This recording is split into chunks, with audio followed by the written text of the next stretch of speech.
welcome, and thank you for joining us for this edition of Parent Points. We're in the month of September, and right now we've got with us Christian Ware, Senior Director of Solutions at Canopy's Children's Solutions. And September is an important month, Christian, so I'm going to just let the cat out of the bag, and this is the month that we observe Suicide Prevention Month. So, Christian, finish the introduction and tell our viewers a little bit about yourself before we get into the meat of our topic. Okay, my name is Christian Ware, and as you said, I'm the Senior Director of Solutions at Canopy Children's Solutions. We deal with behavioral and mental health concerns across the state. We deal quite a bit in suicide prevention, suicide awareness, and education, and trying to get more information out there to parents and kids to try to prevent this. Because the more preventative measures we get in there, the more we get them in to see a mental health professional, it decreases the likelihood of death by suicide. That definitely makes sense.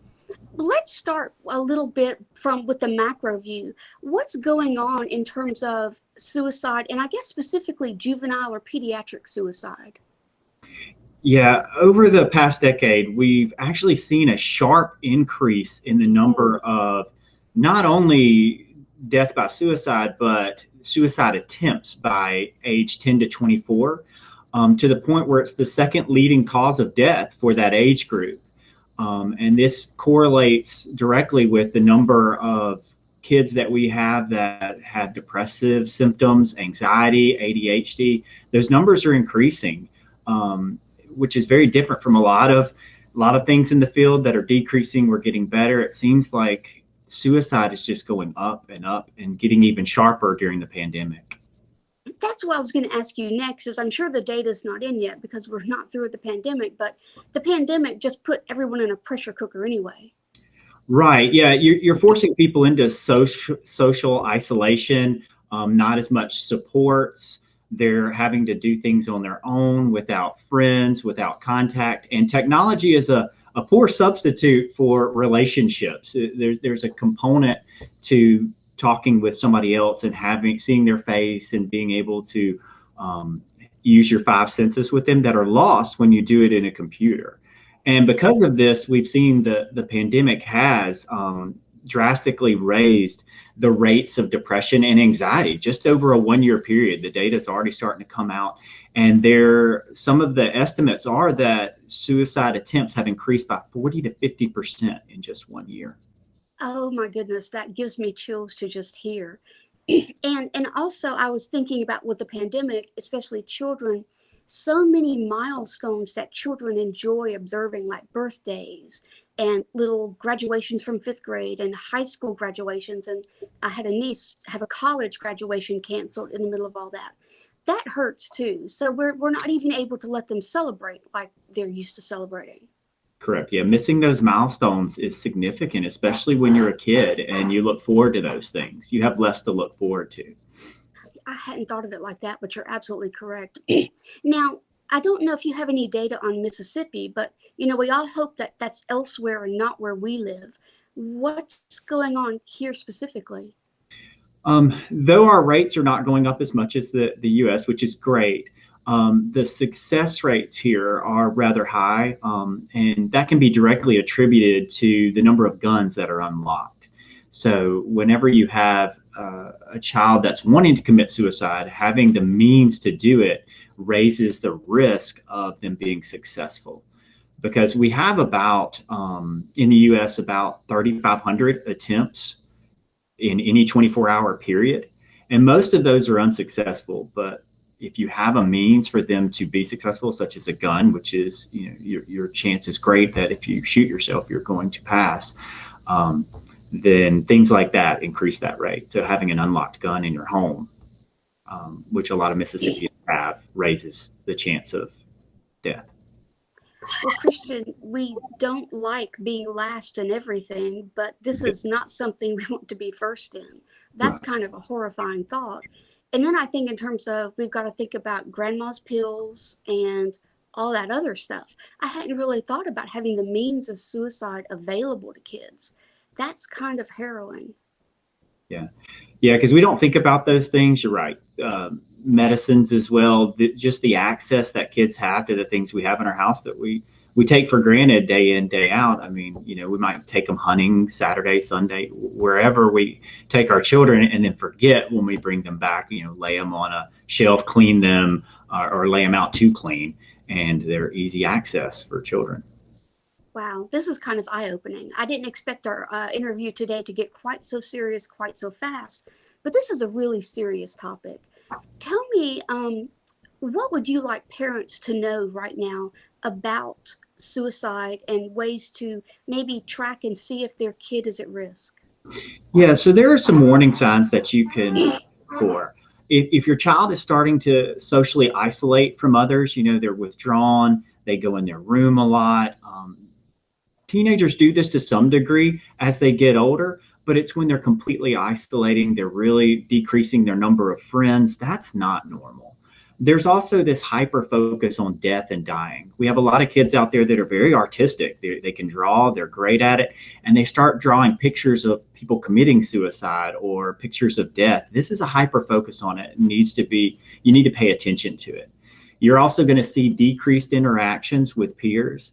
Um, a big indicator that something's wrong is if they start giving their stuff away to others, then they're showing, hey, I know that I'm not going to be here much longer.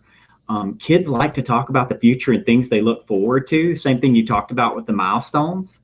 If they're not talking about the future anymore, they're not talking about those milestones and looking forward to things, that's an indicator. And a huge thing I want to get out there to all you parents and school professionals is bullying. Bullying drastically increases your risk of suicide. If they're being bullied every day, they don't feel safe. That's an option for them, is to get out of it by committing suicide. Now, on the bullying topic, I know everyone seems to have access to smartphones these days.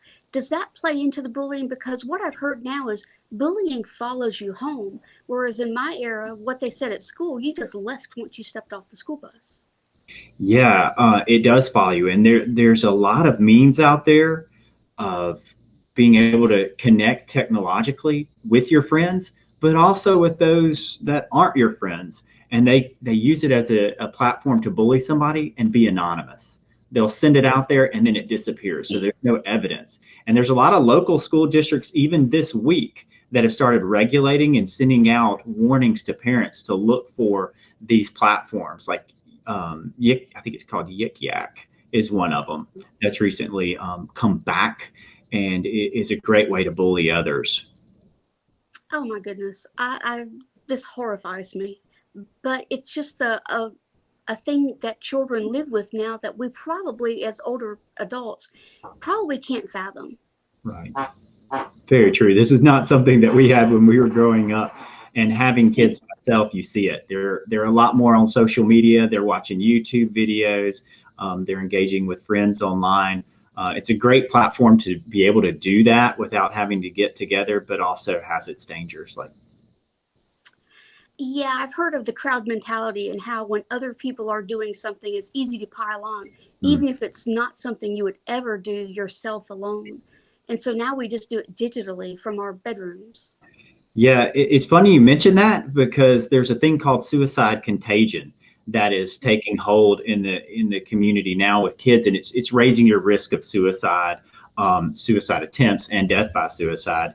In that it's kind of glorifying it. You see people showing, hey, I'm cutting my hands, I'm cutting my arms, glorifying suicide, pretending like I'm dead on social media, and letting people follow it. And it desensitizes you and it glorifies it as a means to an end. Like, when I'm dead, all these people regret how they treated me. The end will be there. It's going to be this fantastic thing, but they don't think about how they're not going to be there to experience it and the permanency of death. It's not like Yeah. a way of escaping briefly. It's a permanent means. And I think from what I've talked to with a few people is that a suicide in the family is destructive for all the ones left behind. And I'm not sure you ever get over that. Correct. I mean, any trauma at all is going to raise your risk. But if you have a family member who's committed suicide or even attempted suicide, it raises your risk 2 to 3 times what it would be if you did not experience that. Oh, Christian, I am so glad we have Canopy Children's Solutions around to help with these sort of things. So I want to go there now. Tell me, if I have a child who's suddenly giving away their, their Pokemon collection that they've worked on for years, and they seem like they might be withdrawn. When I turn to you all, what happens? Yeah, so you would be first. I mean, if you had that conversation with your child, if you're wondering these things, go have a conversation with your child and don't say, hey, are you thinking of committing suicide? Are you thinking of harming yourself? Come into it with genuine compassion and care and ask them, how are things, how are things going? I see that you're giving away these cards. You've seen SAG. I just want to check on you. I care about you. What's going on? And talk to them that way. And that'll give you a good gauge on just how severe it may be. And if they're talking about committing suicide, they have a plan. They're like, there's a gun. I know I've wanted to shoot myself with that gun. You might need something more immediate, like call 911 if you know they're going to commit suicide quickly. You also can contact Canopy or any other mental health provider for assistance. We have trained clinicians who are licensed who can treat these kids, which decreases your risk substantially. Most children that commit suicide have an underlying depression, anxiety. 90%, in fact, of those that commit suicide have an underlying mental illness or mental health condition that's not treated. So if you get treatment for it, it decreases the risk of suicide. That would definitely make sense. So I think we've got some information to put up on the screen about numbers to call and websites to visit. This kind of assistance, is it available like 24/7? Yes. So your National Suicide Prevention Hotline is available 24/7. They're always ready to man that. There's also a hotline where they can text because kids are much more interested in texting. They don't want that direct contact even by phone. That can help them that way. Our 1-800 number at Canopy Children's Solutions, we can link you to any resources we have, services that we have, or through our partner organizations that can help with treating those kids. So it sounds like there's lots of resources available, but maybe because we don't think about suicide very often, or think it'll ever happen in our families, we're just not aware of these resources at all. Right. You're not going to have these readily available in your pocket. You're going to wait till there's an instance where it's occurring, and oftentimes that's too late. They've already they're already in distress, and you don't want to go, hey, I'm going to go look for these things in my pocket or wherever. But I mean, they're easily accessible via your phone. You can say the Suicide Prevention Hotline. You can type in Canopy Children's Solutions, Canopy, and it will pop up the information you need. And I guess that's why these observations, like the month of September, that's useful because it gives us a platform to just deliberately think about something that we probably and hopefully don't have to think about the rest of the year. Right. Yeah. So that's a big part of what we do is getting out awareness, getting out information so it doesn't go untreated. Like I said, most of the kids that attempt suicide and commit suicide aren't getting help.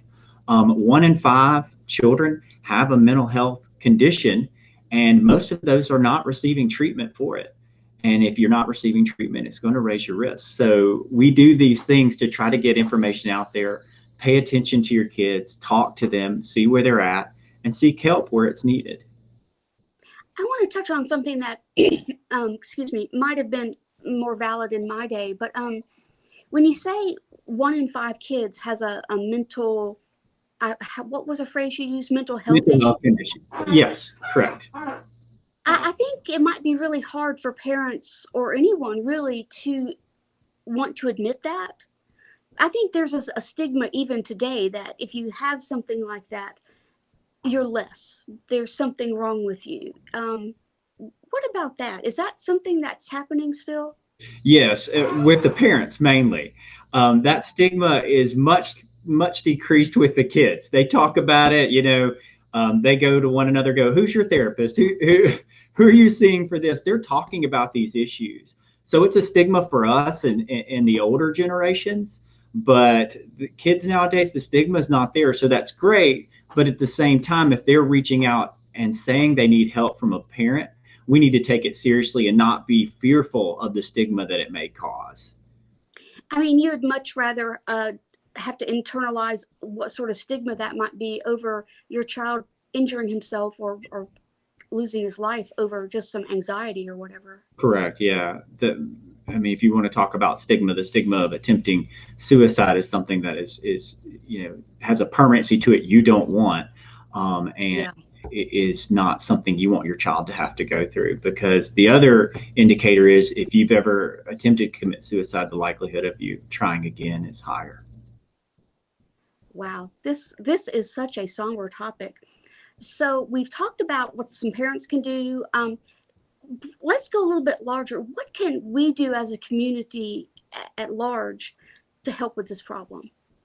Um, that's an interesting question. So you talked about the social platform earlier, and more people are putting themselves out there on social media, especially during a pandemic. You don't have the quick and easy access to others like you did before. So they're putting themselves out there. They're talking about things like where they're hurting, that they might be thinking about suicide. They're posting pictures about suicide and wanting to end it all, that the pain just needs to go away. The world would be better without them there. If you see somebody you care about posting things like that, take it seriously. Reach out to them, see if they need assistance. People also don't realize that there's assistance with Facebook, Instagram, a lot of the social platforms that are out there. You can report these people for doing that. And there's two reasons to do that. One is they will reach out to them with resources to get them help. You might be thinking you're reporting them and they're going to get in trouble, but they will reach out to them and see if they need help.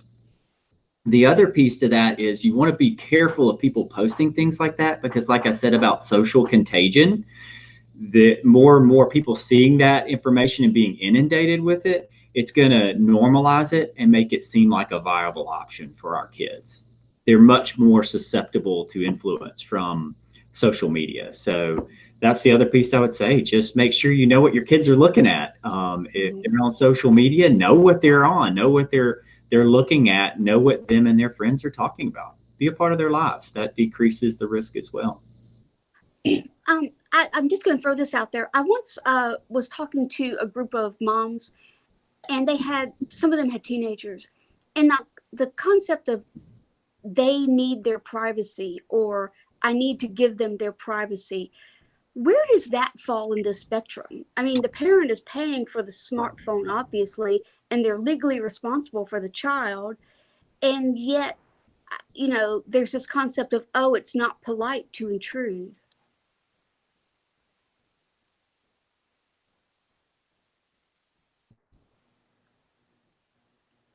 And I believe we have frozen.